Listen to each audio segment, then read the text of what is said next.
Craftsman Days are here at Lowe's with big savings on the tools you need. Save $100 on the Craftsman V20 6-Tool Power Tool Combo Kit, now at $199. No matter what the project is, Craftsman's high-quality, high-performance products empower you to build on. Stop by your nearest Lowe's store and check out the full line of Craftsman tools today. Valid through 6/18 while supplies last. Selection varies by location. Breaking down every game, every day in Major League Baseball. This is the Baseball Betting Show. Here is your host, Greg Peterson. Good morning from the low. Welcome to lovely Las Vegas for the Baseball Betting Show with myself, Greg Peterson, now part of the VSiN Family Podcast. We've got an excellent podcast for you. We're going to be joined in segment number 2 by one of our good friends. That's Rob Donaldson. He does great work with the show/podcast, Rob's Best Bets. He is going to be talking about some of the teams that he's feeling bullish/bearish on, some of the things that he's noticing league-wide, and then we're going to be diving in for these games for Tuesday with him in the final segment. Going to get you guys picks and analysis on every game on the betting board for this Baseball Tuesday as we touch them all. If you do have a question, comment, segment idea, what have you for this podcast, you do have one or two ways to be able to fire those in. First one is my Twitter/X timeline at @GUnit_81. Keep in mind, letters CM, naming does not matter, so as per usual, please do send these into the timeline. And the other way is find an Apple Podcast review. If you rate this podcast 5 stars, it is very much appreciated. From there, you're able to fire in whatever you'd like to hear on this podcast via that 5-star review. While I did not get in any Twitter/X questions today, everything is powered by EdgeBoost. Over at EdgeBoost, they're making sure that bettors are able to access the funds that they so want to be able to utilize for gambling whenever, wherever. If you go to edgeboost.bet as well, you're able to get a dollar-for-dollar match on your first deposit of up to $25, and you also earn rewards as you utilize EdgeBoost as well. Now let's take a look back at everything that we saw in baseball on Monday. Try to find some trends and try to get to know these teams a little bit better. Games from yesterday is Greg buzzing about. Here is the rowdy recap. Can't remember last time we've seen this. The Colorado Rockies were down going into the 9th inning, and they rallied to be able to get the job done. This by a count of 6-4 over the Washington Nationals. So yay verily for their 15th win of the season as Hunter Goodman had himself a game for the Rockies. He was able to go deep twice in this one. Home runs number 12 and 13 of the campaign. And then Mickey Moniak in the 9th inning off of Kyle Finnegan, as one of those Goodman home runs also came off of Finnegan, his 8th home run in the campaign. And for Kyle Finnegan, pretty shameful performance, allowing 2 home runs in the 9th inning to the Colorado Rockies. Gave up 3 runs in his inning work. Jake Irvin, not great, not terrible. Allowed one of those Goodman home runs, 3 runs allowed in 6 innings. And Brad Lord, oh Lord, was he able to give you a pair of scoreless innings. And for the Nationals, pair of home runs for them, as well as James Wood, some good wood. He gets home run number 18 of the campaign, and Dalian Lyle, hopefully I said that correct, his first home run of the campaign. Both come off of Carson Blomquist. Gives up 4 runs in 4 2/3 innings. Bullpen from there was rock solid. Jimmy Hargett, Victor Vodnik, Seth Halverson, all in a scoreless inning, and Juan Mejia was able to give you 4 outs out of the bullpen scoreless. You did have the Philadelphia Phillies triumph over the Miami Marlins, this by a count of 5-2, as Mick Abel, he was very able to give you a rock-solid start. 1 run allowed over the course of 5 innings. From there, Matt Strom does give up a run in an inning, but Tom Walker, Jordan Romano, Orion Kirkering, all on his scoreless inning, and a pair of bombs here for the Philadelphia Phillies, as you had Mr. Trey Turner down for what? Get his 8th home run in the campaign, and then Max Kepler, his 9th home run in the campaign. Both come off of 1. Sandy Alcantara allows those 2 runs, 2 solo runs over the course of 5 innings, so not bad there. Valentin Belozo did not pitch like a bozo, giving up 1 run in 3 innings, and Cade Gibson from there does give up 2 runs in an inning, and for the Marlins now 28-42 thus far this season, so less than savory there. How about the New York Yankees now on a 20-inning streak of not scoring? 1-0 in 11 innings, a fall to the LA Angels, as each 2 teams in this game go a combined 2 for 29 with men in scoring position. For the New York Yankees, just nothing doing, and they squander a really good start here from Clark Schmidt. 7 2/3 innings scoreless. Fernando Cruz and out of the bullpen scoreless. Devin Williams is scoreless inning. Jonathan Loaizaga, he goes for the 10th and 11th inning, allows an unearned run in the 10th and 11th inning. He did a fine job. From there, you had on the flip side for the LA Angels, Jose Soriano give you 7 scoreless innings. Reed Detmers, Kenley Jansen, Ryan Zephyrian all end a scoreless inning, and then Brock and Rolberg and Hunter Strickland, they come in into the 11th inning. They keep it scoreless. the Boston Red Sox, they keep things scoreless against the Seattle Mariners. 2-0 the final, so 1-0 without Rafael Devers. Lucas Giolito absolutely rolling in this one. 10 punch-outs and 6 scoreless innings. Justin Wilson, Greg Weiser, Aroldis Chapman all in a scoreless inning. And how about Mr. Anthony being able to get his first home run of his career? Roman Anthony goes deep in this one off of Logan Gilbert, who punched out 10, allowed 2 runs in 5 innings. First start off the injured list for him. From there, you had Zach Pop, Trent Thornton allow nothing in their combined 3 innings of work. Edward Bizardo, a scoreless inning as well, but absolutely nothing doing for the Seattle Mariners, who had bases loaded, no outs in the 3rd inning, and they struck out 3 consecutive times, and that would be the lone real scoring chance that they would get. Now, doing this as the Dodgers and the San Diego Padres are still playing, you're right now looking at this game in the 6th inning, and for the LA Dodgers, currently up by a count of 6-3 over the Slam Diego Padres as Shohei Ohtani. He got the start in this one, only lasted 1 inning. He gave up a run as it took him a little bit of time to be able to get things figured out. Looked a little bit better later on in his start, but from there, Anthony Banda, pair of outside the bullpen squirrels, did have Ben Casparis give up 2 runs in 3 2/3 innings, including a home run. Manny Machado, his 11th home run of the season, and for the LA Dodgers, currently you've got Alex Vecios giving you a pair of outside the bullpen squirrels, and for Dylan Cease, another rough start. 6 runs allowed over the course of 5 innings. Right now, you've got Wandy Peralta in the bullpen trying to hold down the fort for the San Diego Padres, but that's been a little bit less than savory. And then in terms of Astros versus A's, we are going to get a rare under out there in Sacramento. As if you look at the just over rate for the Sacramento A's, they have been the second best over team in all of baseball if you look overall, but if you look specifically at the home games, they have been 22 overs to 13 unders. That has been number 3 in all of baseball as the overall over rate for Sacramento. They have had 40 overs, 28 unders, and 5 pushes thus far this season. But Ryan Gusto, he showed some gusto, giving up a solo home run over the course of his 5 innings of work. Did have J.J. Bleday get his 8th home run in the campaign, and Mitch Spence all of a sudden coming on for the A's. He gives up a solo home run in his 5 innings of work. Going deep was Jose Altuve, 11th home run of the season. Stephen Okert, John Dubin from there have lent a scoreless inning for the Astros, and for the A's, you've had 2 2/3 innings scoreless out of JT Ginn and Juice. And if you're looking trend-wise at what we're getting in Major League Baseball right now, it's been a very interesting season, to say the least. As if you look at the last 7 days, favorites have been solid, 51-34 on the money line, hitting at 60%, with the under 8 being right around about 51.8%, 43 unders, 40 overs, and a few pushes with the Dodgers, Padres, and A's Astros games pending. And overall for the season, under 8, 53.2%, 547 unders, 482 overs. Meanwhile, if you're looking at the money line favorites, just below 58%, 616 and 449 on the money line. So that's what we're seeing in baseball right now. That's what we all got on Monday. Now let's talk about Tuesday's games with our good friend Rob Donaldson of the Rob's Best Bets show right here on the Baseball Betting Show with myself, Greg Peterson, now a part of the Feast and Family Podcast.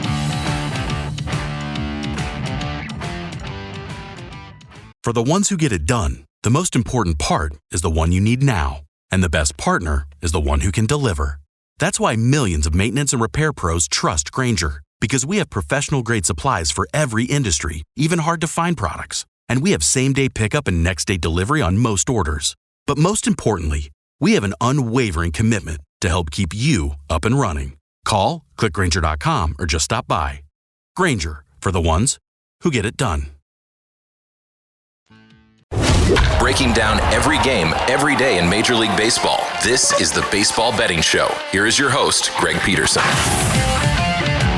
And we're back here in lovely Las Vegas for the Baseball Betting Show with myself, Greg Peterson, now part of the Feast and Family Podcast. Always great to be joined by this man, as we've got Rob Donaldson aboard. He does a great job taking a look at this great game that we all know and love of baseball. I know that he is very tuned in to everything that we're seeing every single day. On top of that, does a great job on the college basketball front when that's in season as well. You're able to catch all of his work over at youtube.com/Rob Donaldson and on the old Twitter/X at RobDFB. And Rob, it's great to get you aboard. Thank you. Yeah, thank you for having me on, Greg. And certainly it was a very exciting weekend. There's a lot of different sweeps. There was a lot of different storylines, including one that came right before Sunday Night Baseball. So I'm excited to talk about it all with you. Yeah, and it happened so late on Sunday that I wasn't able to talk about it on the podcast yesterday, so let's talk about it right now. How do we take a look at the Giants and the Boston Red Sox right now with the Rafael Devers trade? Because, I mean, it wasn't a secret that Rafael Devers wasn't happy in Boston, but it just feels like Boston hosed themselves, and it feels like Boston needs to be making some sort of a move after this to be able to acquire something else, because this just doesn't make a lot of sense if that's all that they were going to get for Rafael Rafael Devers without it being in conjecture with another move. I think it's interesting because the return feels a little bit, underwhelming to say the least, especially for a guy you just paid $250 million. Now, we all saw what happened when Alex Bregman took over third base, and we saw what happened when Tristan Casas got hurt at first base, and they asked Rafael Devers if he would be willing to play first base, and he basically said, no, I'm not willing to budge at all. And, for a long commitment of a contract, those aren't the answers, and that's not the reaction you're kind of hoping from the guy, the face of your team. And so I did kind of think that this move would be coming. I just thought maybe it would be more so in the offseason and for a lot better return. Now, when you look at Jordan Hicks, when you look at the pitchers that they acquired in terms of the Red Sox, Jordan Hicks is not good. Yeah, Jordan Hicks is one of those guys who almost feels like a lab rat in Major League Baseball. He started off with the Cardinals as a guy who might be a starting pitcher, then immediately got moved to the bullpen role where he was electric. He was hitting 104, crazy sliding movement on his cut fastballs, and it almost felt like, okay, this guy could be an elite closer. And then all of a sudden they started trying to make him a starting pitcher, and it fell all sorts of out of whack. I would like to see the Red Sox moving back to the bullpen, and I think they obviously need a lot of bullpen help. So although you're getting rid of a premium bat, I kind of feel like they maybe bolstered their bullpen ever so slightly with Kyle Harrison and with a Jordan Hicks in the fold. Yeah, with Kyle Harrison, he's a young guy with a little bit of upside, but man, I don't know when that upside is going to be realized, and I think that the bigger impact here is what happens for the San Francisco Giants, because they're in a very competitive NL West. They've been holding their own all season long. You mentioned with the Giants, they traded away Jordan Hicks, but their bullpen, number one in the big leagues in terms of ERA, they didn't need Jordan Hicks, and I feel like this is exactly what they needed, and dare I say, there might be a little bit of value on them to win the division, much like they did in 2021. Yeah, the Giants certainly sold from a position of strength, right? And they immediately contributed to the worst part of their team, which was their lineup. They could just go out there, and they were almost like the Rangers of the NL, where they had great pitching 1 through 9, but they couldn't score literally any runs unless Kike Hernandez is taking the bump. Then they can, pour on, 5 runs in the 9th inning. But that's kind of been the MO for the Giants now for, 3-4 seasons, where they're just kind of winning on the backs of good starting pitching. Obviously, Logan Webb's in the fold. Robbie Ray is right there. And then a bunch of really good relievers behind them. And now they do have a premium bat to pair along with a Jung-Hoo Lee is going off as of late. Helio Ramos, Willie Adames, Wilmer Flores. Those are guys that I think could actually end up being a nice little 1 through 5 sector for that Giants lineup. It's just a matter of whether or not it's going to really drastically improve the run production when you're talking about playing in Oracle. Yep, and that is a big kicker right there, because Oracle Park, as we know, it is very much a pitcher's ballpark. As joining me on the show, we do have Rob Donaldson, who does great work with the show/podcast Rob's Best Bets, joining me right here on the Baseball Betting Show. And how about if we do take a look at the Giants coming up for this Tuesday against the Cleveland Guardians, where it's Slade Cecconi going for them. Total right now I'm seeing is at a 7, and for Robbie Ray, he's been really good for the Giants, but as we know, he still has his walks issues, and I do think that this could be a good spot for an over of 7, just because the total is so low for one, and Slade Cecconi is a guy that just really is not impressing me. Yeah, Slade Cecconi is one of those guys that I think ends up as a bullpen piece for another team, either after the season, maybe even near the trade deadline. And, Robbie Ray, to your point, he's got that Carlos Rodon in him where, yes, the facial hair, the beard looks very similar to Carlos Rodon, but he's also a lefty that attacks his zone. He grunts after every pitch. And also it's a matter of, he'll be pitching for 4 innings strong. And then that 5th inning that just kind of in the middle of his outings ends up being a little bit of a blow up or a blip on the radar for the other offense. And for that reason, to your point, I think you look at the over. I also don't mind if you want to take a shot on the Guardians at sort of that plus 140 range. Slade Cecconi might not be a guy who goes out and shoves, but if they can somehow just kind of mitigate around that Robbie Ray masterclass for the first 5 innings, I think they're going to be right there in the ball game, because the Giants offense, even with an addition like Rafael Devers, is still a massive question mark to me. Yep, with the Giants as well. I think that it's big that Matt Chapman has been banged up too. And And Willy Adames, man. You want to talk about a guy that has been a big giant waste of money thus far this season? Willy Adames has been a big giant waste of money thus far this season. So I do find that to be fun. And we were talking about that being a low total. How about if we look at a higher total, but one that I don't think is high enough? Right now, total of 9 between the Yankees and the Angels. Will Warren going up against Kyle Hendricks? Pair of guys with a north of a 4.5 ERA. Now, Warren, I actually do think that there's a little bit of positivity due in 4, but I look at the professor and Kyle Hendricks. I think that he's going to get schooled here. I'm not sure how you take a look at this game, but after the Yankees had a relatively bad amount of run production over the weekend against the Boston Red Sox, I think that this is a very nice get-right spot for them. Yeah, we'll see what happens in their Monday outing against the Angels and Jose Soriano, but, to your point, it was an abysmal showing by the Yankees offensively, and for that reason, kind of almost willing to jump on a first 5 angle here on the Los Angeles Angels. And I think the biggest reason why is when you are looking at Kyle Hendricks, yes, he's going to give up at least 4 runs every single outing for the most part, but maybe you get that kind of double jeopardy effect where if the Angels do score 4 runs of their own, you kind of get a pushback on your money. But I also think Will Warren kind of offers that long ball option for the Angels lineup. Now it's just a matter of will they strike themselves out of that first 5 frame? Totally, potentially. I wouldn't be surprised if that happens, but I actually do think that the over is really in play through the first 5, and also that Angels money line at a plus 175 price is what I'm seeing. Yeah, it's really interesting to be able to dive in on that front. And with the LA Angels, they've got the worst on-base percentage of pretty much any team in the big leagues, but they also are second in the league in terms of home runs per at bat away from home. So you're either going to get all of the Angels runs or you're going to get none of the Angels runs. You're not getting anything in between. As we do have Rob Donaldson, who does such great work at gauging this great game of baseball, joining me on the Baseball Betting Show. And I have to talk about the Colorado Rockies. We're able to get right around even money to be able to take the Nationals run line here against Antonio Senzatella. Talk me off of it if you want to, but even though the Colorado Rockies have played a little bit better recently, there is no backing Antonio Senzatella for me. And with Washington Nationals, I think that they are going to hit a guy who's giving up 15 hits per 9 innings relatively good.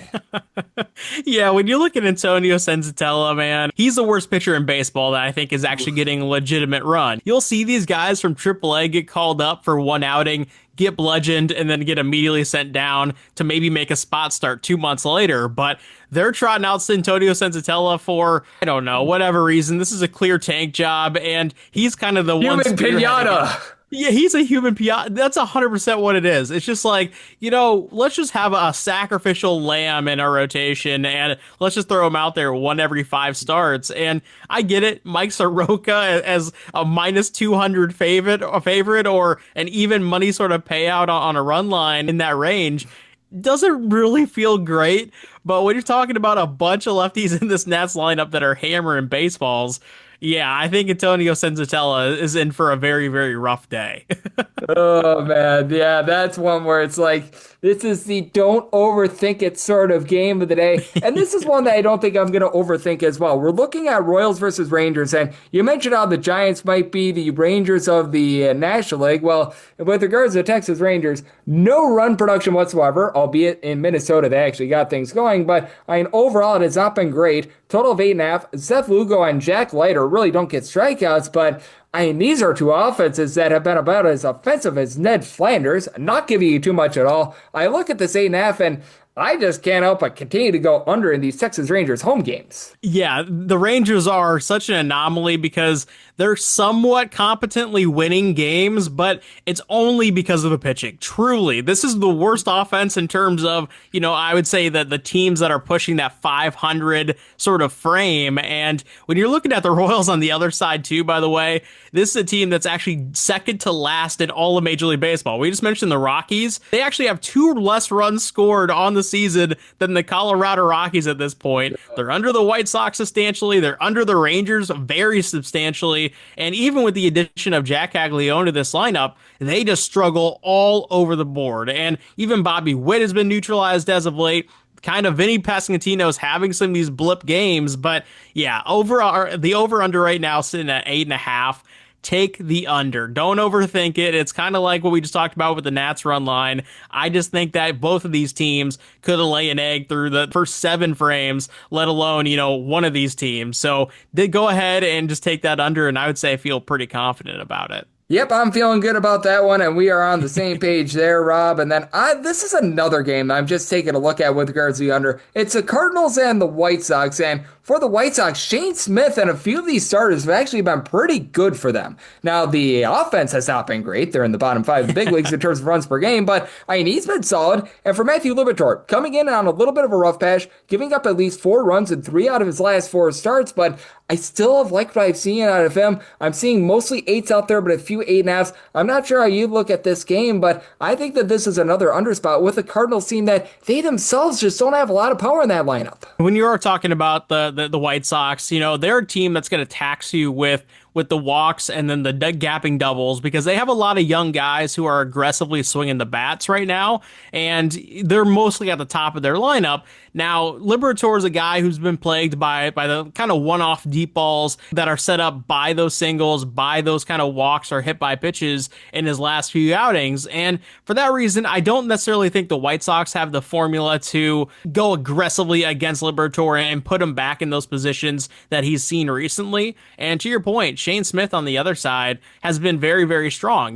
He's still a young guy. He runs into a lot of, kind of that hard contact area because of how aggressively he attacks the zone, but he's been pitching around it extremely well. This is a guy that might actually have a chance to make the All-Star game, heck, from the White Sox roster. And for that reason, I'm right there with you. I think an under of that 8 is a perfect little ballpark for this game. Yep, we are in lockstep there. And Rob, is there anything else that's really standing out on the Tuesday card for you that you're looking to bet? Well, I look at that Red Sox-Mariners game, and we talked about the Giants side of the coin and what that's going to do. Well, when you look at the Red Sox, they are coming off that sweep against the Yankees. That was no fluke. They dominated them from a pitching standpoint. They dominated them on the offensive side of the ball as well. And when you are looking at Walker Buehler, he's had some rough outings as of late, but a lot of signs in terms of under the hood numbers are pointing to some positive regression. And Brian Wu is becoming an increasingly frustrating guy to back because he has a lot of amazing underlying numbers because 5 of the 6 innings are really strong from him, but he has those issues of just giving up that 1 inning that features a deep ball, and the Red Sox are a lineup that even with Rafael Devers out of the picture have a ton of lefties who are swinging the bat aggressively and swinging the bats well right now. I actually look at that Red Sox money line at plus 150, and that might be my favorite bet on the board there. I think that that's a relatively good look, and I do think that we've got ourselves a lot of intrigue with this Boston Red Sox team moving forward as Walker Buehler has been allowing quite a bit of hard contact this year. To your point about Brian Wu, it's been interesting to watch him, to say the least, because he is a guy that does have a propensity to give up the deep ball a little bit. And for this Boston Red Sox team, even without Rafael Devers, it's still a solid lineup. It's going to take a little bit of time for some of these guys like Roman Anthony and company to be able to find their footing at the big league level, but still certainly have some guys out there, and this guy does a tremendous job of gauging baseball. That'd be you, Rob. You're always on point with regards to all of your analysis when you join this show, so love the good people at home. Know it's all on tap for you and how people can follow along on social media and other platforms. Well, hey, Greg, it's always a blast to talk some ball with you, especially now that we're getting into the really meaningful stretch of the season, the real meat of that season. For those who want to follow my daily bets in Major League Baseball, you can do so on Twitter/X at RobDFB, and also my YouTube channel, which is just my name, Rob Donaldson. But as always, Greg, I appreciate having me on, man. Always great to be able to get Rob aboard every single time he joins me. He lends such amazing insights. Did so once again today. So big thanks to Rob for joining me on the Baseball Betting Show, now a part of the VSiN Family Podcast. And coming next, it is that time of the podcast. I give you picks and analysis out of the game on the betting board for this Baseball Tuesday as we touch them all. If you work in quality control at a candy factory, you know strict safety regulations come with the job. It's why you partner with Grainger. Grainger helps you find the high-quality and compliant products your business needs to inspect, detect, and help correct issues. And the sweetest part is, everyone gets a product that's as safe to eat as it is delicious. Call 1-800-GRAINGER, click Grainger.com, or just stop by. Grainger, for the ones who get it done. Breaking down every game, every day in Major League Baseball, this is the Baseball Betting Show. Here is your host, Greg Peterson. And we're back here in lovely Las Vegas for the Baseball Betting Show with myself, Greg Peterson, now part of the VSiN Family Podcast. Always great to be joined by Rob Donaldson. He does great work with the show/podcast Rob's Best Bets. Every single time he joins me, he lends such great insights, and he did so once again today. So big thanks to Mr. Rob for joining me in last segment. Now it is that time of the podcast. I give you picks and analysis on every game on the betting board for this Baseball Tuesday as we touch them all. If a game is listed on the betting board, Greg has a side and a total on it, so it is time to touch them all. Do note that as per usual, any changes that are made to these plays will be listed up on my Twitter/X feed at gunit_81, and we're going to be going in the Las Vegas rotation order. This is where we go with the National League games first, then the American League games, any interleague games. Those are going to be at the bottom. That'll keep things all nice and clean and easy. So let's get things started with 901, 902 on the card. The Miami Marlins play host the Philadelphia Phillies. Jesus Luzardo is on the bump for the Phils, and Cal Quantrill is on the bump for Miami. 8 is the total. Overs between -115 to -120.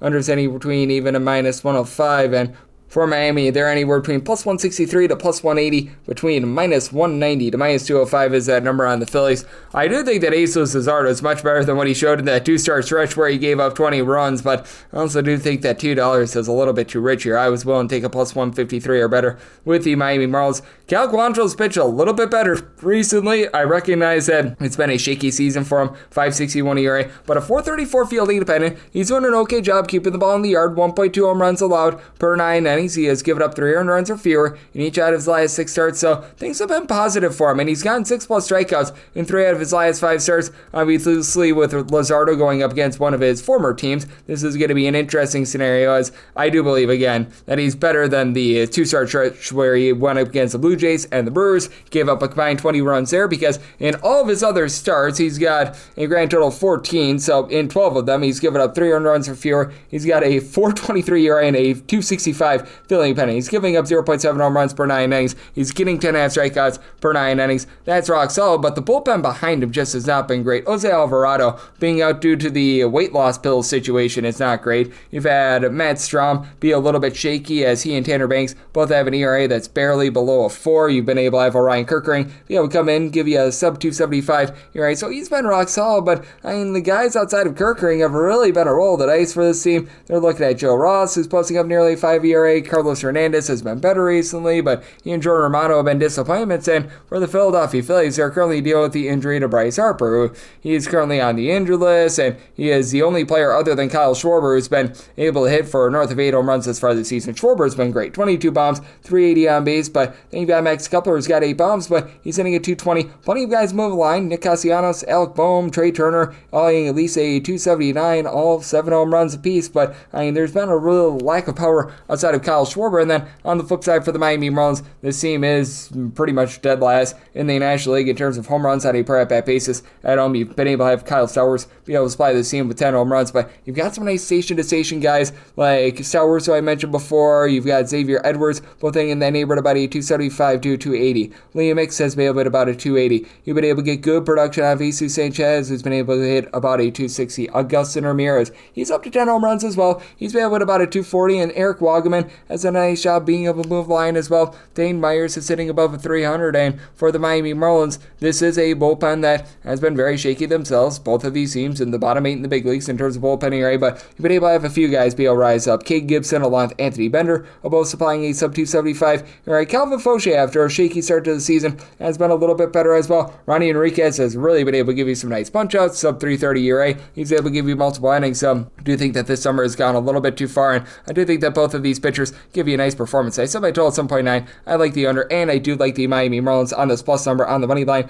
903, 904 on the card. You've got the Colorado Rockies on the road against the Washington Nationals. Mike Soroka is on the bump for the Nats. Antonio Senzatella, the human pinata, is on the bump for Colorado. 9.5 is the total, over and under both at -110, and between -195 to -208 is that number on Washington, and between +168 to +176 is that number on Colorado. If you're looking to lay a run half with the Washington Nationals, most places have this off the board. I would be thinking that a lot of places, when they post this up, are probably going to give you like an even money price like we were seeing yesterday over at FanDuel. Right now I'm seeing a -102, and I'd be willing to go up to a -130 on this run line. For Mike Soroka, has he been the Mona Lisa Vito of pitching? No, he hasn't, but you know what? He's up a little bit with regards to his swing and miss stuff. He was such a good prospect many, many years ago when he was over with the Atlanta Braves, and then obviously he had a whole bunch of injuries just really derail him, but I mean, he's been able to find his footing. 5.14 ERA, but the fielding dependent is a little bit closer to 464. He's been hurt by the deep ball, 1.7 home runs allowed per 9 innings, but that ERA goes down to about a 379 at home.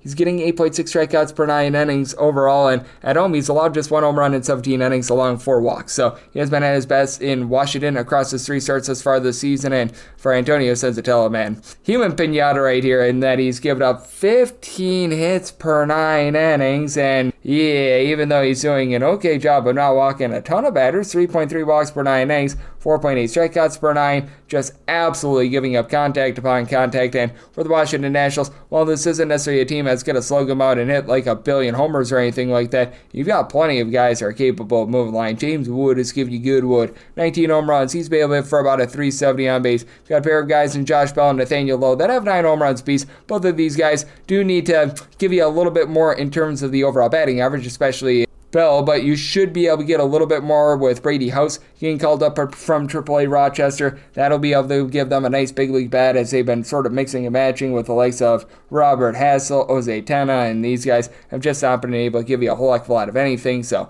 I do think that that's nice, and you've got Dylan Cruz on the injured list, who's been a bit of a disappointment as well. Now, what has been really bad for the Washington Nationals is the bullpen. Dead last in the National League in terms of ERA. Do have 2 trustworthy guys with Cole Henry along Kyle Finnegan, give you a sub-3 ERA. Andrew Chafin has been relatively okay for the team as well, but when you got the likes of Ryan Lotus, Jackson Rutledge, Jose Ferrer, Jorge Lopez, you go down the list of guys, give you at least a 450 ERA. That's relatively rough. And for the Colorado Rockies, this is a bullpen that they themselves have been having a really rough go of it. Zach Ognos is out up to a north of 5 ERA. Now, you've been able to get some relatively good innings of the likes of Jimmy Ergett along Jake Bird. They're having a sub 325 ERA. Seth Alverson has been able to give you north of a 4.5 ERA. You've been able to have good innings out of Ryan Rollison as well. So this is a circumstance where I do think that for the Colorado Rockies, they just don't put up a lot of offense in this game, as they are averaging 2.7 runs per game away from them. That is dead last in the big leagues with regards to road scoring, and I mean, you just don't have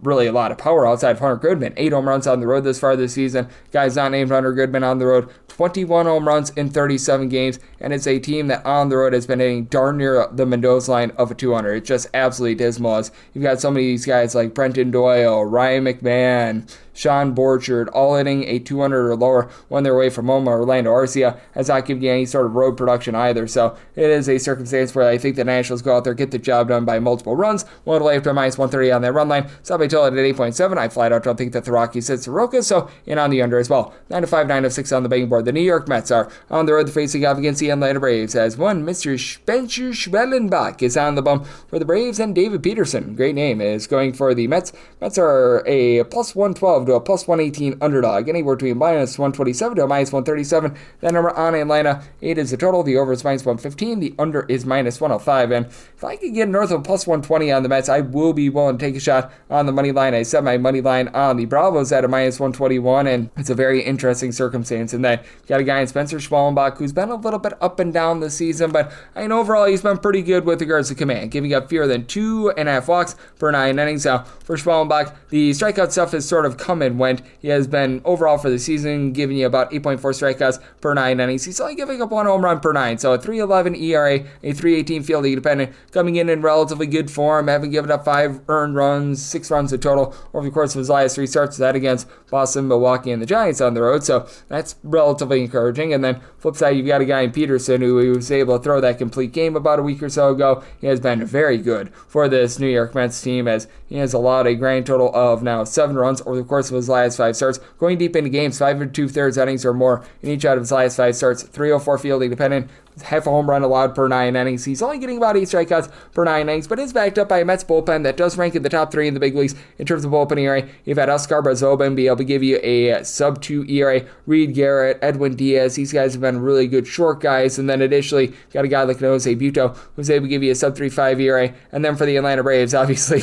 this has been a bullpen that has been shaky to say the least. It got so bad that they signed Craig Kimbrell for 24 hours, and that's not amazing. Desbel Hernandez is currently on the injured list, so you're looking a little bit more to Dylan Lee, who's been able to give you about a 2 or so ERA. Aaron Bummer has been able to give you a sub-3 ERA as well. And for the Atlanta Braves, Ronald Acuna Jr. is really the X factor for this team. How about him coming off the injured list in his first 19 games? He's been able able to supply the team with 7 home runs. Actually, 21 games he's been able to supply the team with 7 home runs, but still 478 on base. You've got Matt Olson, who's been able to give you 14 bombs. He's supplying nearly a 350 on base. Austin Riley has been able to give you about a 280. He's been able to give you 11 home runs as well. So these guys are really doing a nice job of producing. Marcell Ozuna, north of a 380 on base. Drake Baldwin doing a nice job moving line, hitting about a 285 as well. So it is a circumstance where I think that it's going to be a fascinating one. I did set my total here at an 8.3, so I'm going to be willing to take a shot on the state over. And with regards to the Mets, if I can find them at a plus 121 or better, going to be looking at them on the money line. 907, 908 on the betting board. It is the Milwaukee Brewers on the road against the Chicago Cubs, as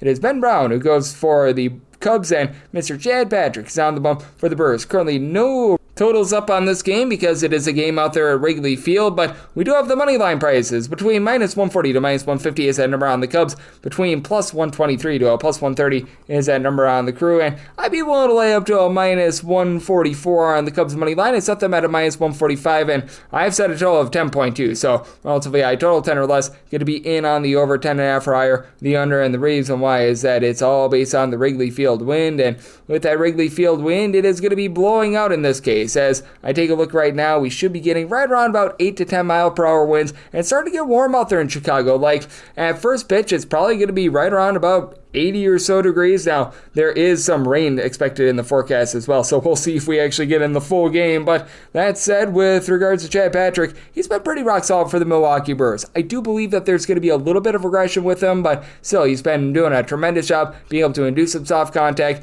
and just being able to, for lack of a better term, keep things clean in the way that he doesn't give up a lot of walks. Right now, he's given up 2.9 walks and 0.8 home runs per 9 innings, 3.25 ERA, 3.47 fielding opponent with about 8.5 strikeouts per 9 innings. So he's given up 2 runs or fewer in 4 out of his last 5 starts. And then for Ben Brown, he has been sort of a 2.0 version of Rick the Wild Thing Vaughn, in that this guy is able to get you a whole bunch of swings and misses, but man, this is also a guy that is going to give up quite a few walks. North of 3 walks per 9 innings. He's getting nearly 11 strikeouts per 9 innings, and he's been better than what the 5.74 ERA would indicate. He's right now giving you a 3.30 fielding opponent. Has had a few rough starts, giving up 6+ runs in 3 out of his last 5. But that said, for Ben Brown, a lot of his struggles this year have truly come on the road. When he has been on the road, he has been supplying an ERA that's hovering right around about a 5.82, and at home he's giving up less than a home run per 9 innings. Still a north of 5 ERA at home, but still his strikeouts per 9 rate at home a 13.2. And I do think that with the Cubs really being able to come into focus with regards to bullpen, that is big for them, as over the last 35 days,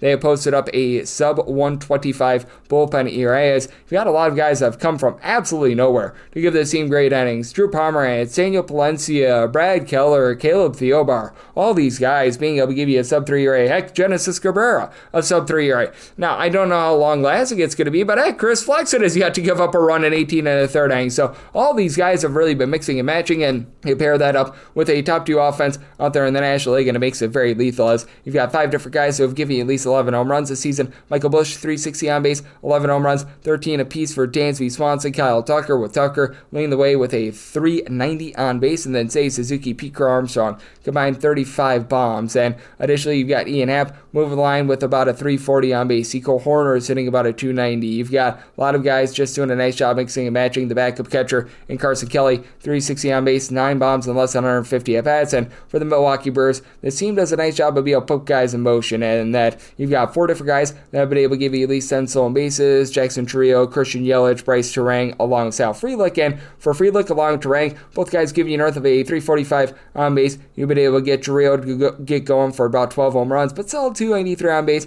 And Christian Yelich, he's coming and going, but 14 home runs this far this season. Like what William Contreras and Rhys Hoskins bring to the table, both of these guys north of 335 on base, even though the batting averages are a little bit less than savory. Need a bit more out of Caleb Durbin and some of these middle infielders. And for the Brewers, it has been a case where the bullpen has been quite shaky this year. Yopai himself, Espiguero were really good for them last season, and both of these guys are no longer with the big league team. Now you do have Nick Mears along with Rob Zanofsky, both giving you a sub-2.25 ERA, and Abner Uribe has just been absolutely tremendous. How about a sub-2 ERA out of him? You're able to utilize him for multiple innings, one inning. He's just a mix and match guy in general, but I do think that for the Milwaukee Brewers, a little bit of an uphill battle against the Cubs, and I do think that the Cubs slug their way to victory. I like this total at a 10 or less to the over, 10.5 or higher to the under, and one lay up to a minus 144 on the Cubs money line. 999, 910 on the betting board. The Slam Diego Padres are on the road. They're facing off against the LA Dodgers, as Randy Vasquez is on the bump For the Padres and the Dodgers have old to be determined on the bump. This is a game that's presently off the board.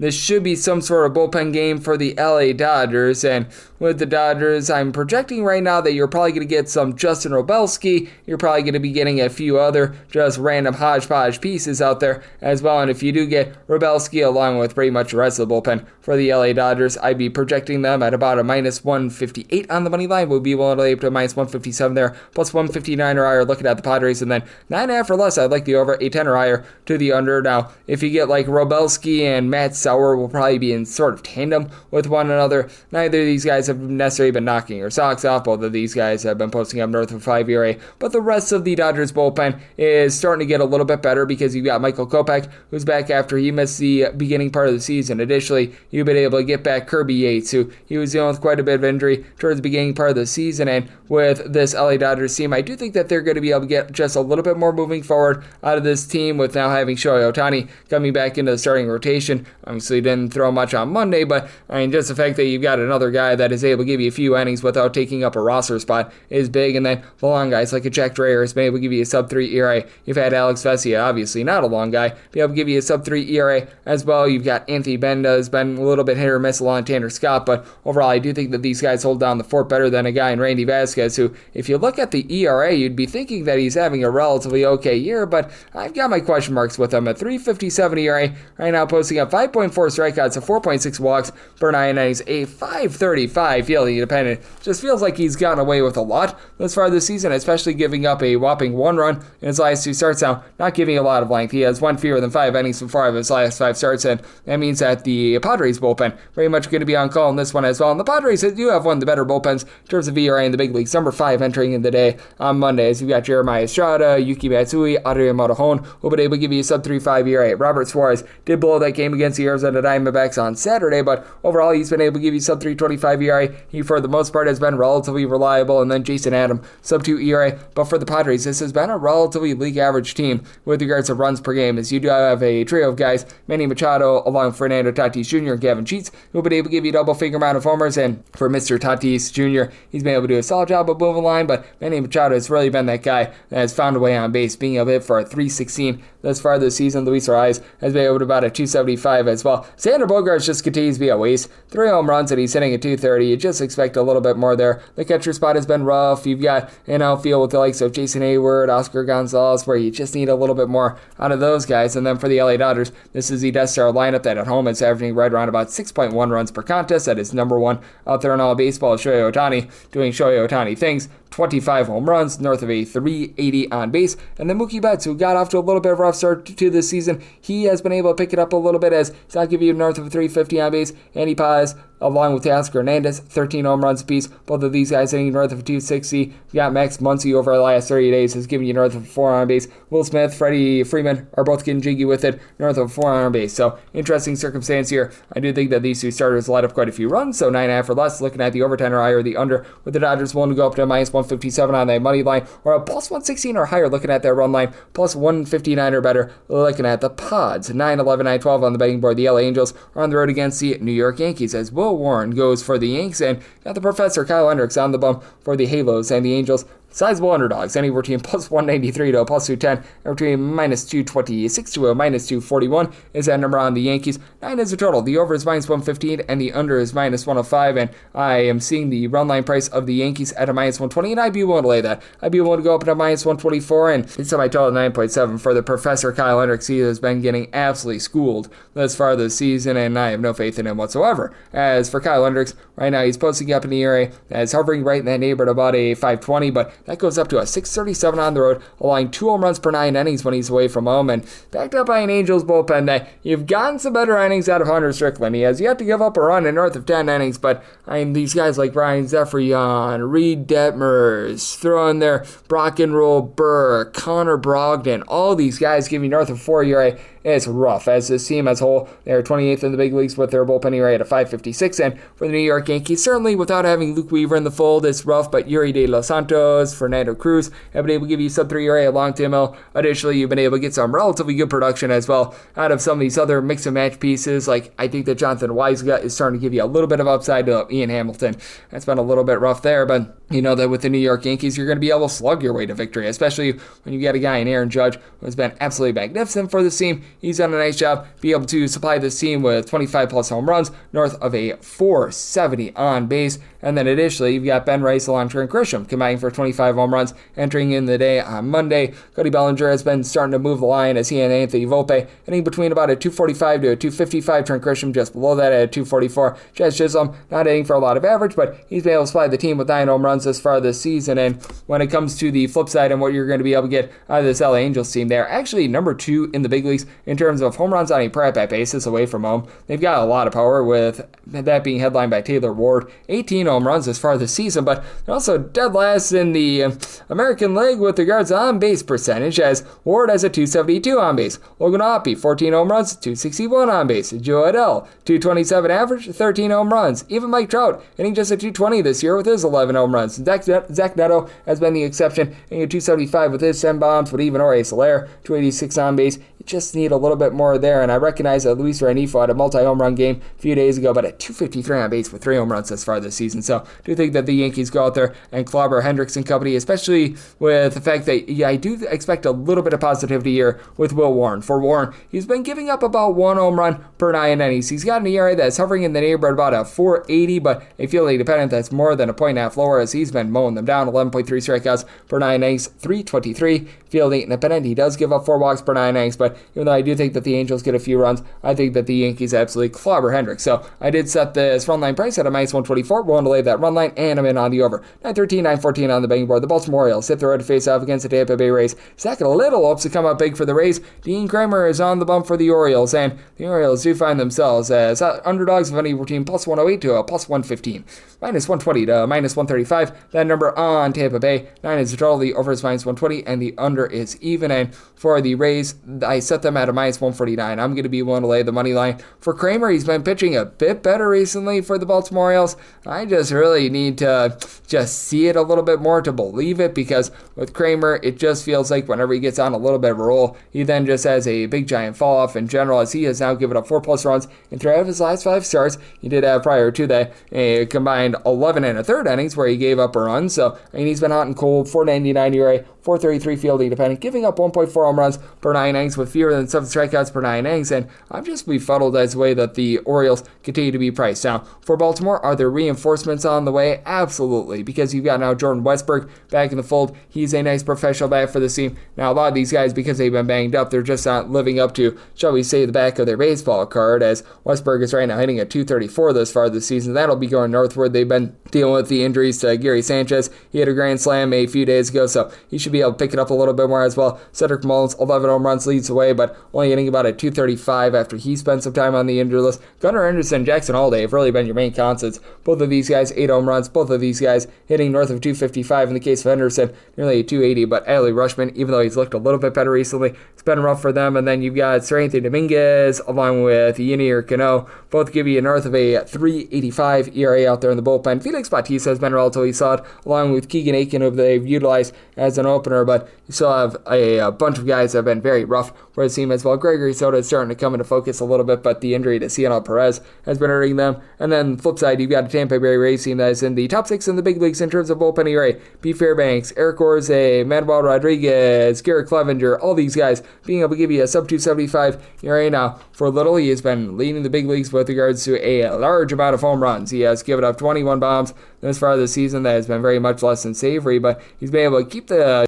damage to the minimum by giving up a lot of solo shots, despite giving up 2.2 home runs per 9 innings, 3.84 ERA. Now, I do think that there's going to be some negative regression with that. Now, he is only giving up 1.1 walks per 9 innings as well, but about 6 strikeouts per 9 innings, so has been an interesting little bit of mix and match there. But the Tampa Bay Rays, all of a sudden, this is a lineup that has been getting incredibly hot, as the Tampa Bay Rays all of a sudden do find themselves now in the top 10 in the big leagues in terms of runs per game. Jonathan Aranda has been that main guy to be able to move the line, give you north of a 3.95 125 on base, but Junior Caminero, Juan Brandon Lau, they have been getting loud. Entered into the day on Monday with a combined 30 home runs this far this season. Caminero not hitting for a lot of on base with about a 292, but you got Yandy Diaz, who's really been able to heat on over the last 30 days. He's been able to hit north of a 280 average, 10 home runs this far this season. You've been able to get quite a bit of production as well of Jake Magnum, who's been able to give you double-figure amount of stolen bases, hitting a 300. Bottom of the lineup still a little bit testy, likes of Danny Jansen, Taylor Walls, Curtis Mead, all these guys hitting a 220 or lower have been a little bit rough, but you've got Jose Calabrillo give you 25 stolen bases as well, and with his bullpen being as good as it is, I think that the Rays go out there,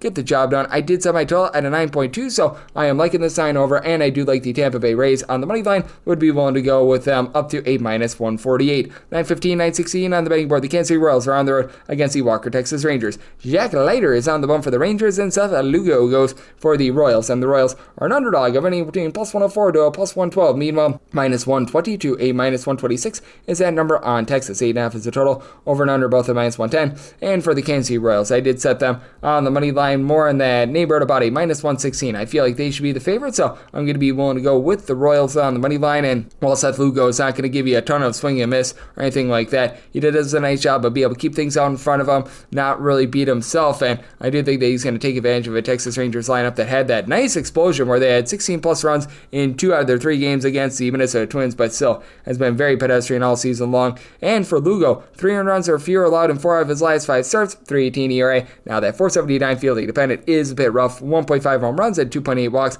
allowed per 9 innings, but overall, has been able to go out there, do a nice job, and for Jack Leiter, he's been able to weasel his way out of a lot of situations, for lack of a better term. 3.88 ERA, about a 4.47 fielding dependent. He's getting about 4.5 walks and only about 0.3 strikeouts per 9 innings. He has been able to do a nice job holding down the fort with 3 runs or fewer in 4 of his last 5 starts, but do have some question marks with him. Now, it is the Texas Rangers bullpen that has actually been surprisingly good this far this season. Rangers are number 7 in the big leagues in terms of bullpen ERA, so have had a lot of guys that have been able to do a good job of being able to mix and match, as Chris Martin has been one of the main guys. He and Hobie Milner have been able to give you a sub-2 ERA. You've had a little bit of a rough go of it for Luke Jackson overall this season, but now he's back down to a 4 ERA. He's been looking a little bit better recently. Jacob Webb has been able to look a little bit better as well, and Jacob Latz has been a relatively good long guy. He's been able to supply a sub-365 ERA as well, and for the Texas Rangers right now, the main part of this team that you have all sorts of question marks with is the offense, as they're averaging 3.6 runs per game at home. That ranks 27th in the big leagues, and even though you had that nice explosion against the Minnesota Twins, you still have a lot of lackluster guys. Jake Berger has been able to pick it up a little bit more. He's now hitting above a 220. He's been able to supply you with a double-figure amount of homers, so that's a good sign for the team, but you still have the likes of Marcus Semien, throw in there Ezekiel Duran, Jock Peterson, guys like this, hitting at 226 or lower, and ever since coming off the injury list, you just haven't been able to get a lot out of Corey Seager as well, hitting for the season at 330 on base with 6 home runs in his 151 at-bats. That's just not cutting it. Josh Smith has been solid though, 355 on base, and Evan Carter, since coming off the injury list, 4 bombs and 64 at-bats, giving you north of 360 on base. Looks like he's the real deal. On for the Kansas City Royals, this continues to be at bottom 16 with regards to runs per game as well. Not a lot of power outside of Vinny Pasquantino, 10 home runs, about a 275 average, and for Bobby Witt Jr., 8 home runs and about a 340 on base with 21 stolen bases. For a normal hitter is great, but we've seen him regress quite a bit this year. Do have Miguel Garcia, who's been able to give you a 370 on base, so that's been solid. And you've got guys moving the line, Drew Waters, Kyle Isbell, they're both hitting north of 265. I've had the struggling veterans like Kevon Biggio got sent to the minor league level. They had to let go of Hunter Renfroe, so those were some disappointments, but Nick Lofton, in a small sample size, has been able to do a nice job of being able to put bat to ball. He's able to give you 8 stolen bases in 15 games, so liking what I'm seeing there. And Jack Caglione, it's been a little bit rough since getting called up to the big league level, but it's a Royals team that does rank in the top 12 with regards to their bullpen ERA. You've had so many guys just go out there and give you good performances. Carlos Aceves, Daniel Lynch, Steven Cruz, who have all been able to give you a sub-230 ERA. You've got Lucas Erceg back off the injured list as well, so do think that the Royals win a relatively low-scoring game and find a way to get the job done. Did set my total at 7.8, so I'm liking this under, and I do like the money line of the Royals. 917, 918 on the card. The Boston Red Sox are on the road against the Seattle Mariners. Brian Wu says woohoo to another start, and Walker Buehler is on the bump for Boston. 7.5 is the total. Over and under anywhere between minus 105 to a minus 115, and for the Mariners, you're going to be finding them as a favorite of between minus 170 to minus 182, between plus 149 to a plus 155. That number on the Boston Red Sox, and if you're looking to lay a run F right now with the Seattle Mariners, at initial FanDuel opener center is a plus 114, and I'd be willing to take a shot there. I'd be willing to take a plus 111 or better for Bryan Woo. He has gone out there and time again, he's just flat out been able to get the job done. Not a guy that's going to completely blow you away with the swing and miss stuff, but the swing and miss stuff is good enough, in my opinion, as he's getting in that neighborhood about 8.5 to 8 strikeouts per 9 innings, only giving up the 1.3 walks per 9 innings. That's a lot, 1.2 home runs per 9, but still doing a nice job being able to keep the ball in the yard, and when he has been at home is where our good friend Mr. Bryan Woo has been at his best, mainly because with Seattle, it is a very pitcher-friendly ballpark. If you look at ballpark factors, it is suppressing offense more than any other ballpark in the big leagues for Mr. Woo, 2.53 ERA when he is at home, so he's done a nice job holding down the fort, and for Walker Buehler, he is going to be benefiting a little bit from this ballpark as well, but he's just a lot of hard contact in general. 1.8 home runs allowed per 9 innings, 5.01 ERA, 5.10 fielding dependent strikeout stuff, just not quite where it was a few seasons ago with about 8 punch-outs per 9, and it's allowed 3+ runs in each out of his last 3 starts. Now he is being backed up by a bullpen that has been in the upper half of the big leagues in terms of ERA. Did a really good job over the weekend of shutting down the New York Yankees, as you've got Aroldis Chapman still give you a really good innings as he's giving you a sub-2 ERA. We've seen Brandon Bernardino regress a little bit, but still has been pretty solid for the team overall for the season. He is supplying a sub-3 35 ERA, and then you got Garrett Woodlock, who's able to give you multiple innings, sub-3 ERA. Greg Weiser, Justin Wilson, they've done a solid job there, and even without Rafael Devers, this is still a Red Sox team that has a solid offense, entered into the week in the top 7 in the big leagues in terms of runs per game. Got Wilder Abreu, who's been wilding out with 13 home runs this season. Jaron Duran continues to move the line, hitting about a 265, and then Carlos Narvaez,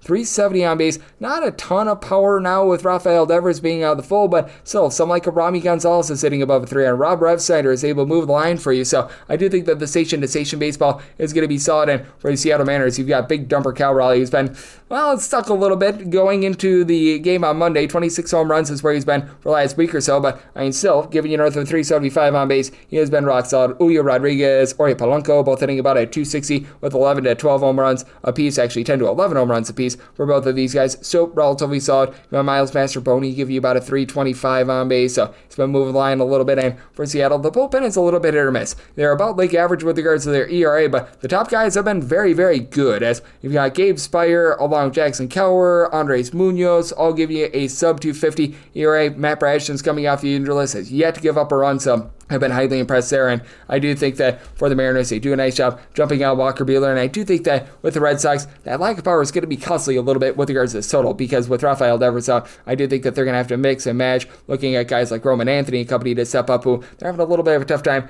adjusting to the big league level. So I did set my money line price at a minus 183, but I'm looking at that run line at a plus 112 or better with the Mariners, and set my total at 7.4. I'm also in on this total under, as well as we go to game number 919, 920 on the betting board. It is the Houston Astros. They are on the road facing off against the Athletics. It's old to be determined on the bump for the Athletics, and it's old to be determined who's going to be on the bump for the Astros. They really did not do us a whole lot of favors here, so this is a game that is presently off the board, and right now for the Houston Astros, it's looking like Jason Alexander, they just picked up from the A's, is going to be going up against J.P. Sears, so this is good, clean family fun. I just have this labeled right now as bullpen game for the Houston Astros, because you could get Jason Alexander out there, but he's probably only give you a few innings, as he's posted up an 18 ERA this far this season with the Athletics, so I mean, that has been relatively rough to say the least, and we just have no earthly idea what we're going to be getting here, so you probably do want to check back on the old Twitter/X for some updates. But that said, with regards to a bullpen game against JP Sears, I did set the Athletics on the money line at a plus 167, so I'd be willing to go up to a minus 166 on the A's, and I'd be willing to lay up to a minus 113 with regards to that run line of the Houston Astros, and I would need at least a plus 168 to take a shot on the Athletics, and this is a total to where a 10.5 or less, I'm going to be looking at the over, and 11 or higher, I'm going to be willing to dive in on the under.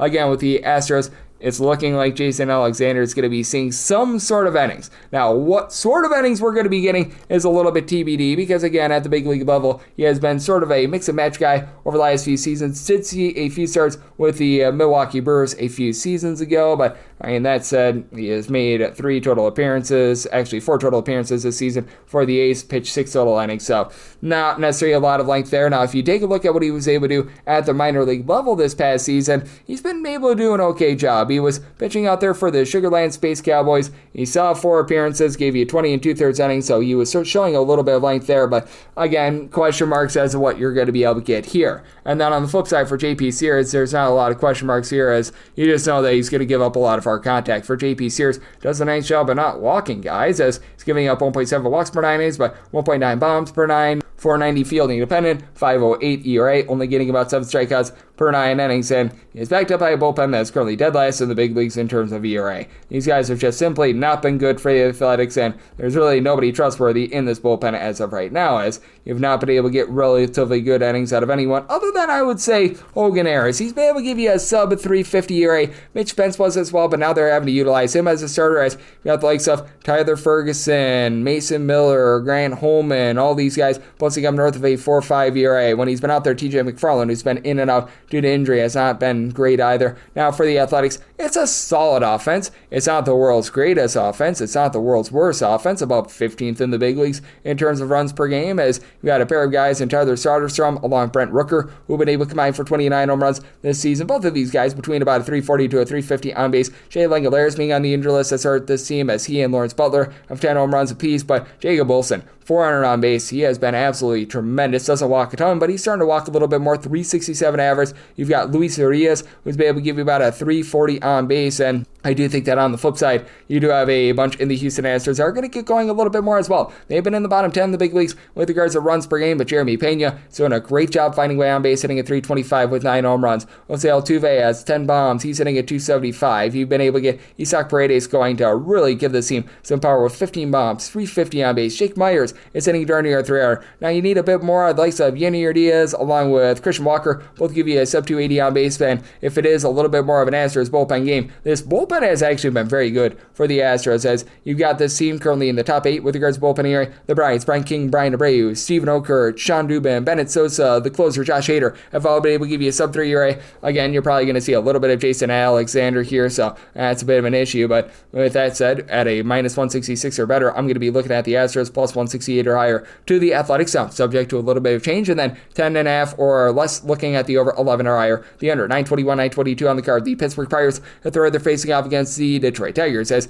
you've got Mr. Casey Mize on the bump for Detroit, and Bailey Falter did not live up to his name for Pittsburgh. Pittsburgh between plus 168 to plus 180 dogs, between minus 190 to minus 205 is that number on Detroit. 8.5 is the total, under is minus 115, the over is minus 105. If you're looking to lay the run line with Detroit, find that right around about a plus 105, and I'd be willing to go up to minus 108. I'm going to be willing to fire in here for Bailey Falter. He's actually been quite good this far this season for the Pittsburgh Pirates, but I'm just waiting for him to live up to his name and falter a little bit, as he's right now posting up a 3.36 ERA, just a fairy tale run, giving up 2 earned runs or fewer in 5 out of his last 6 starts, but a 4.10 fielding dependent, 5.5 strikeouts per 9 innings, but is allowing less than a home run per 9 innings. He has just been, shall we say, a little bit blessed on the batting average on balls in play, 241 batting average on balls in play. I just don't think that that's going to be long lasting, and for Casey Mize, not necessarily a strikeout artist himself, but it's starting to get there. 8 strikeouts per 9 innings. He's allowing 1.3 bombs per 9, 295 ERA, but a 4.07 fielding dependent, and he's just backed up by flat out the better bullpen. Now, for the Pittsburgh Pirates, are they looking a little bit better with regards to this bullpen? Yeah, they're up to 18th in terms of bullpen ERA. David Bednar was so miserable to begin the season, still rocking north of a 3.75 ERA, but he's been a little bit better. Dennis Santana has been able to do a nice job. He's been able to supply you with a sub 3 ERA. Caleb Ferguson has come in there, held down the fort, and Chase Shogert about a 3 ERA as well, but you've also got a Pittsburgh Pirates team that is currently in the bottom 3 in the big leagues in terms of runs per game, and just flat out due to the fact that you don't have a lot of power. 3 guys on the roster with north of 4 home runs.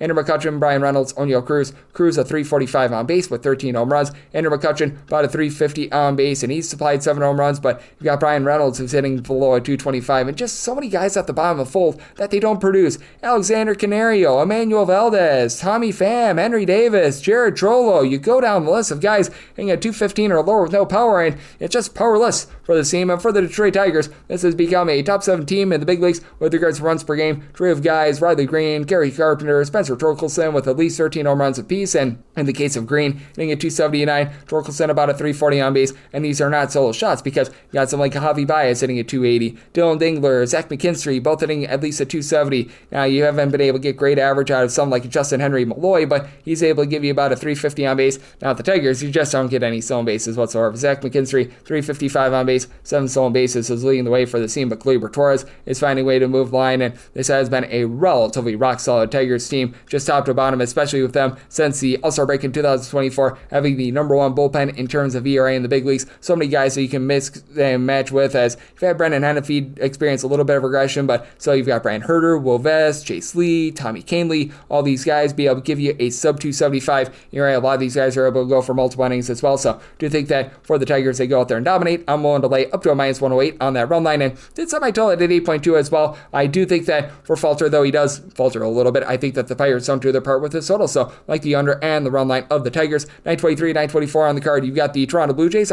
at home facing up against the Arizona Diamondbacks, as Chris Bassett as the hook line is secure for Toronto, and Brandon Pfaadt looks the battle for Arizona. Arizona is an underdog of between plus 108 to a plus 116, minus 120 to a minus 132 is that number on Toronto, with 8 to 8.5 being the total on the 8.5. Under is minus 120, the over is even on the 8. The over is minus 120 and the under is even. Set the Blue Jays at a minus 146. I'm going to be willing to dive in on the money line for Brandon Pfaadt. It just has went straight down the toilet bowl from better last start against the Seattle Mariners, but still, he's allowing way too much general contact right now. 5.50 ERA, 5.12 fielding dependent, only about 7 strikeouts per 9 innings. Walks aren't too bad, 2.3 walks per 9 innings, but allowing 1.8 home runs per 9 innings as well. This guy has allowed 6 home runs over the course of his last 5 starts, and I mean, you just take a look at his last 3 starts. He has won a combined 8 innings, and he has given up 16 runs, all of which have been earned. So, yeah, that's rough to say the least. And for Chris Bassett, he's starting to experience a bit of regression as well, but I think that he's doing for a bit of positivity. 370 ERA, 361 fielding dependent, only giving up 1.1 home runs and 2.1 walks per 9 innings. Has given up himself 4+ runs in 3 of his last 4 starts, so you've got a pair of guys in relatively shaky form. And for the Arizona Diamondbacks, this continues to be a top 7 team with regards to runs per game, as you've got Eugenio Suarez along Corbin Carroll, both being able to supply 20+ home runs for this team. Suarez doesn't necessarily hit for a lot of average, but Carroll's been able to hit north of 250, and then Josh Naylor is sitting at 300 for this unit. A lot of guys hovering in that neighborhood about 265 to 270 as well. Alec Thomas, Geraldo Perdomo, Pavin Smith. You've also been able to have Gabriel Moreno be there as well. And Ketel Marte of the Marte Parte. 12 home runs in his first 160 at-bats, north of 4 on base, just top to bottom. A really good lineup, but for the Diamondbacks, also a bottom 6 team in the big leagues with regards to their bullpen ERA. You've been able to get some good production out of Shelby Miller. He's been able to supply a sub-2 ERA. And Jalen Beeks has been solid as well, about a 3 or so, but just Martinez is coming out the injury list has been rough.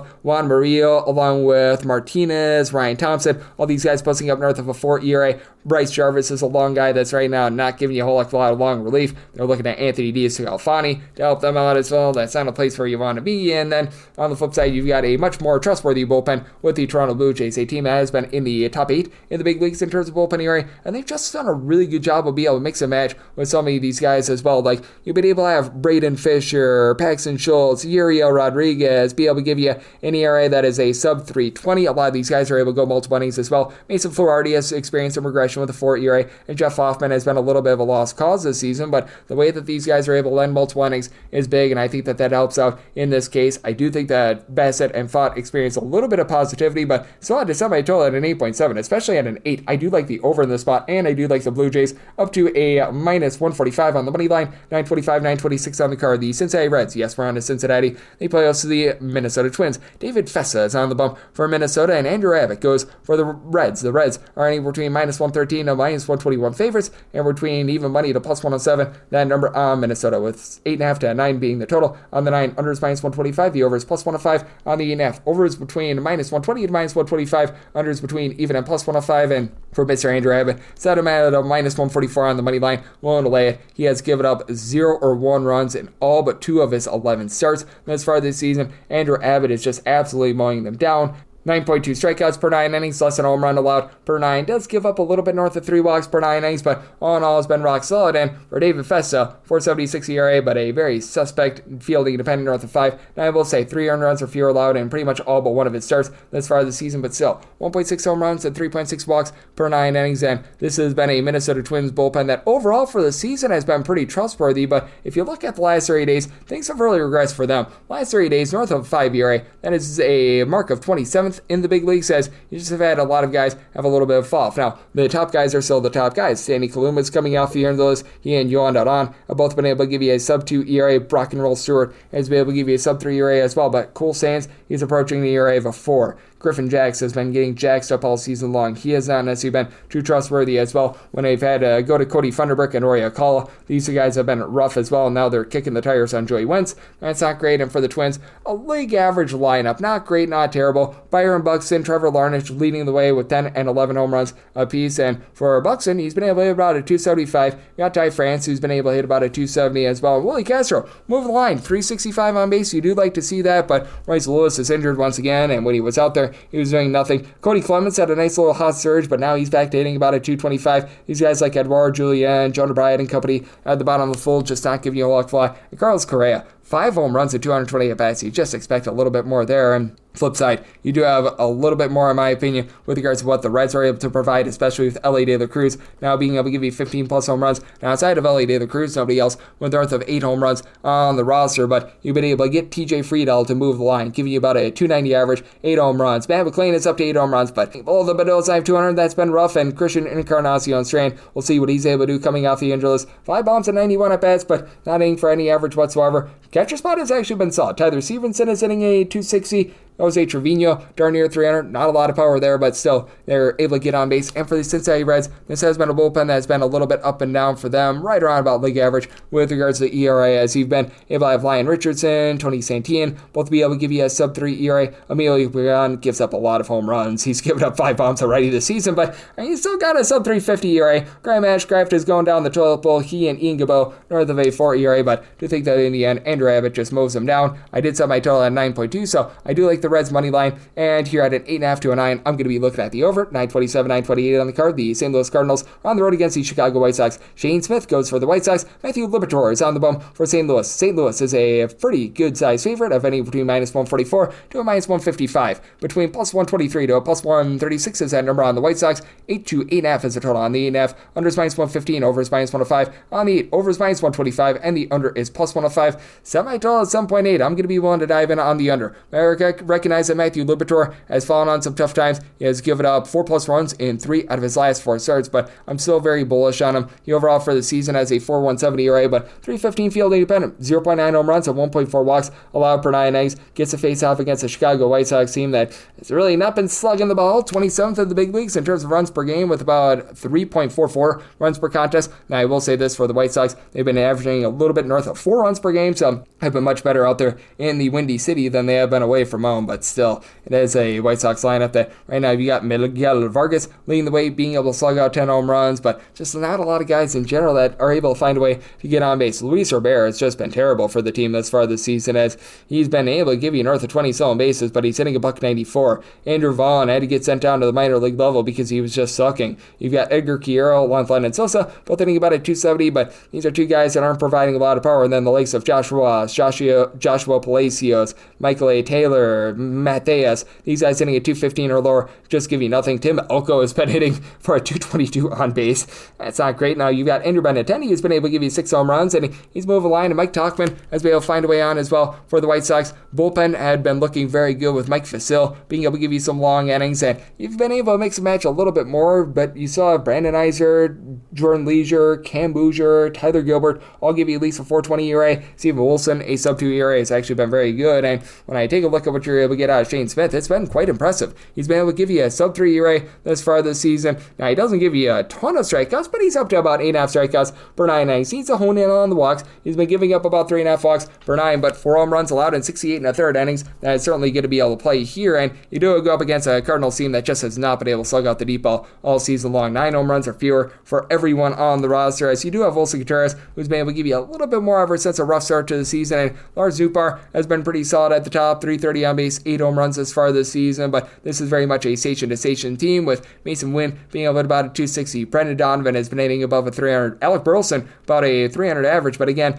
not a lot of power here, but with the Cardinals, I do think that you're going to see Ryan Helsley begin to pick it up after the 5 blown saves. Just a rough start to the season for him, but I mean, the guys not named Mr. Helsley have been able to step up in the bullpen. Phil Matone, Jojo Romero, the long guy, Steven Matz, Kyle Leahy, these guys are giving you a 3 ERA or better, and I do think that they hold down the fort for Mr. Mr. Lubator. I set the Cardinals on the money line at a minus 151. Personally, I'd rather lay a little bit of chalkier money line than take a shot on the run line. I would have needed at least a plus 114 to take a shot on that St. Louis run line. Right now, find that about plus 108. So liking the chalkier money line, and I'm in on the under. And we wrap things up with 929, 930 on the card. The San Francisco Giants play host the Cleveland Guardians. Slade Sassoni goes for the Guardians, and Robbie Ray says hit Pepper Ray to another start. Total on this game is 7. The over is minus 120 to a minus 125. Understanding between even a plus 105 for the Giants. You're going to be getting them between minus 154 to a minus 164. Between plus 134 to a plus 142 is that number on Cleveland. And with regards to the run line price in this one, you are going to be able to get the San Francisco Giants at a pretty good plus number. You're going to be finding them in the neighborhood about a plus 130, and I was willing to take a plus 116 or better. Just not a lot of faith here in Slade Sassoni. For Slade Sassoni, he's just been giving up way too much hard contact for me to be able to trust in him. As for Mr. Sassoni, a 4.26 ERA, but a fielding independent of 5.01, 2.1 home runs and 2.8 walks allowed per 9 innings. The 10 strikeouts per 9 innings is pretty rock solid, and he's given up 1 or 2 runs in 3 out of his last 4 starts. But again, just giving up a little bit too much hard contact, I think that is going to be very costly. And for Robbie Ray, he has been saying hip hip hooray to a really nice season. 2.55 ERA, doing a great job keeping the ball in the yard. For his career, about 1.3 home runs allowed per 9 innings, down to about 0.7 home runs per 9 innings this year. Still gives up the walks, 3.7 walks per 9 innings, and it's actually down with his swing and miss stuff. 10.2 strikeouts per 9 innings, but has really been able to hone it in. And you can tell that San Francisco being moved out there has been a godsend for him, because he is a guy that does give up some nice long fly balls, and San Francisco is one of the most pitcher-friendly ballparks that you're going to find in all of baseball. And for our good friend in Robbie Ray, a 2 ERA in his 7 starts at home thus far this season, with just 3 home runs allowed over the course of 45 innings, and he's backed up by the number 1 bullpen in terms of ERA in the big leagues as well. Just so many guys for the San Francisco Giants team that they're able to mix and match with, ironically enough, one of their worst bullpen pieces with Jordan Hicks, and they traded him away, so nothing lost there. You got Camilo Duvall, Eric Rodriguez, Tyler Rogers, Camilo Duvall, all these guys give you a sub 2 ERA. Spencer Bivens is a long guy, he's able to give you a sub 3.35 ERA. And for the Giants, now you're going to be able to get Rafael Devers in the fold, 15 home runs at a 4 on base, exactly what they needed, especially with Matt Chapman dealing with a little bit of an injury. He had been giving you a 360 on base with 12 bombs, but Eloy Ramos, Wilmer Flores, 11 home runs apiece. We've seen Willie Adames start to give you a little bit more power, 3 home runs over the last 8 days, but still, you get 200 for the season. You need some of these guys towards the bottom of the fold, like a Luis Matos, Casey Schmidt, Christian Cross, and get 230 or lower, give you a little bit more. They pretty much punted on Lamont Wade Jr., so that was not great. And Tyler Fitzgerald is seeing a little bit of a dip with regards to his power, but for the Cleveland Guardians, after they were so good with their bullpen a season ago, about league average in terms of bullpen ERA this season, you've had a pair of guys in Hunter Gaddis along Kate Smith be able to give you a sub 3 ERA. Both of these guys 12 plus strikeouts per 9 innings, and Emmanuel Clase starting to look a little bit better, but still did blow that save for the weekend against the Seattle Mariners. He's rocking north of 3.5 ERA. Joey Cantillo, you just don't know where the ball is going with him. Good strikeout stuff, but north of a 3.8 ERA as well. And then you got the likes of Tim Herron, who's been giving you north of a 4 ERA. Nick Enright has actually been rock solid in the bullpen, but do think that the Giants get to Sassoni and company. Sub by total 7.4. I like the over and the run line of the Giants, and that'll wrap things up for the Tuesday edition of the Baseball Betting Show, now part of the VSiN Family Podcast. Big thanks to Rob Donaldson of the Rob's Best Bets Show for joining me in the last segment. If you do like hearing from this fine podcast, the Baseball Betting Show, you're able to subscribe wherever your podcasts, Apple Podcasts, Google Play, Spotify, Stitcher, and TuneIn. If you have a question, comment, segment idea, what have you for this podcast, you have one of 2 ways to be able to fire those in. First one is my Twitter/X timeline at gunit_81. Keep in mind, letters EM, name does not matter, so as per usual, please do send these into the timeline. Other ways, find an Apple Podcast review. If you rate this podcast 5 stars, it is very much appreciated. From there, you're able to fire in whatever you'd like here on this podcast, write that 5-star review, and I'm going to be coming at you guys every single day throughout the baseball season, so I'm back with you once again tomorrow. Thank you. For the ones who get it done, the most important part is the one you need now. And the best partner is the one who can deliver.